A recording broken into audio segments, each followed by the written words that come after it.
you probably go so long without a drink or without the substance that you've moved away from, and then you think I can maybe have a joint, or I can have a drink, or I can have one line and I'll be fine, and then before you know it, you're back on the path that you've tried so hard to avoid.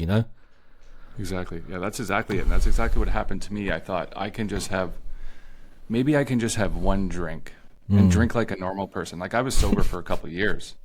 And I remember one time it was my wife's birthday, and I thought, I can just have a glass of wine for her birthday, because I really love sparkling wine. And I remember that too when I first quit drinking. I was like so sad, because like, man, I love wine and food and all this stuff, and I'm never going to be able to do this again. I'm never going to be able to have a nice dinner with wine again and pour me and all this stuff. But anyways, so I had a glass of wine with my wife one night, and then that just led into, the next day I'm drinking liquor out of the liquor cabinet and getting drunk by myself and hiding it. And then that turns into, I started this job. I was a head chef at a private golf course, and I just started the job, and I was at a Christmas dinner at the president's house, and I got so fucking shit-faced. And this was probably 20 days after I had that one glass of wine with my wife, and my daughter was just born, and my daughter was there at the party. My wife was there at the party,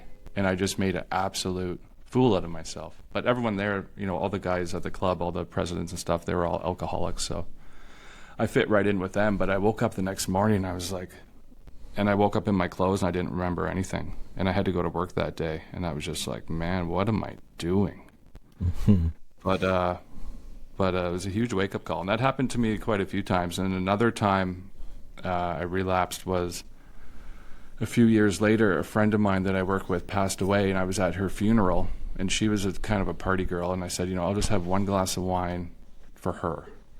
And that glass of wine turned into, 30 minutes later, I was at the liquor store buying King cans, and then I was on a bender for 4 months. And that was 7 years ago, and that was the last time I drank. But, what guy that I work with, I had lots of people. I never really went to AA or anything, but I had people in my life that I could talk to when I needed it. And the last time I quit drinking, this guy that I work with, he's been through it all. He's been through drugs and alcohol. He was homeless. He lost his whole family and everything. And he said something to me that really stuck with me. And he said, you're going to have to make a choice. You either have to choose your family or you have to choose the alcohol, because there's going to come a time where you're not going to be able to have both.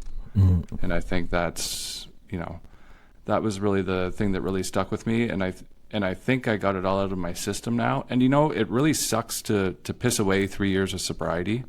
It can be really, really hard, and you get really depressed on yourself, and you think, man, I just fucking wasted everything away. But for anyone out there that's dealing with that, what I would say is, yeah, it is hard, but look at it as a learning experience, because all those times that I fucked up just made me stronger in the long run. And I'm almost grateful for those times, because now, if I ever think about having a drink, I just think about all those times, and there's no way I'm ever going to do that again.